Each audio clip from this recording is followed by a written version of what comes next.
50 বছর বাদে আগে কইছেন সাহেবে 50-60 বছর আগে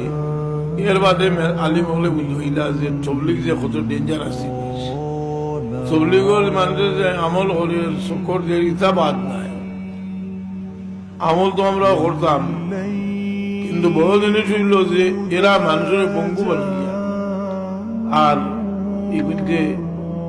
আকিদাও ঠিক নাই। এদিন আমি চাকরিতে গেছিলাম তো ইনো মাঝে ডাক চকলি আমি কইলাম বা আমি ওবার যাইলাম জুম্মান নামাজ পড়াইতাম কতবার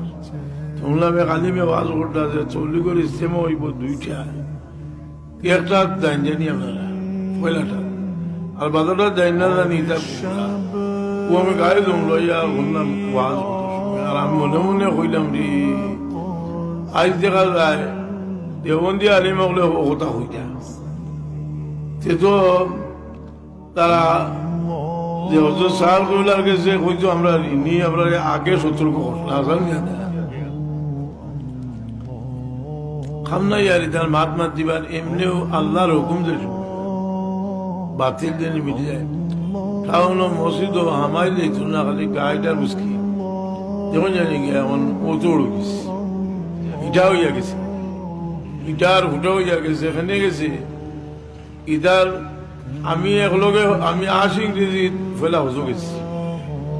40 হলো লগে আমি কতবার হজো গেছি পড়ে গেছে কোনো না কোনো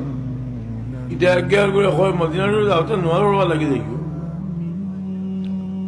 তো আমি দেওবন্দি বড় আলিমর কিতাব বাগড়িয়া দেখাইলাম বলে ওই তো লেখছুন মোস্তাহাব মোস্তাহসন রশিদা মোসাবে লেখছুন আল্লাহ বাসাইলে আমি পড়ে গেছিলাম একলগে এখন মিনাত ইয়া তারার মানুষ ছাড়া এই বছর আমি এখন মিনাত যাওয়ার বাদে ইটা আইসুন মক্কা শরীফ মনে হয় 10-12 দিন আগে এখন তারা ফুলা নামাজ পড়িতে আমি বললাম তুই নেই তো মুসাফির নমাজ তো কসর পড়তে ও আমি কইলাম বলে যে মুসাফির তুমি নমাজ পড়িতে কসর করায় ফুলা নামাজ পড়িবে তোমার তো কোনো নামাজ হইতো নাই ও তারার মাঝে কিছু তারা হান্তা টেলিফোন লাগাইছে মূর্খ তারা মাঝে বুঝদার কয়জন আসলা কিছু নদীরটি এরা কইলে আসা তো আমরা মুসাফির না আমি রে মানে না এসে 2 পার্ট হয়ে গেলা এক গুরু হইলে আমার লোক আর এক গুরু হইলে তারা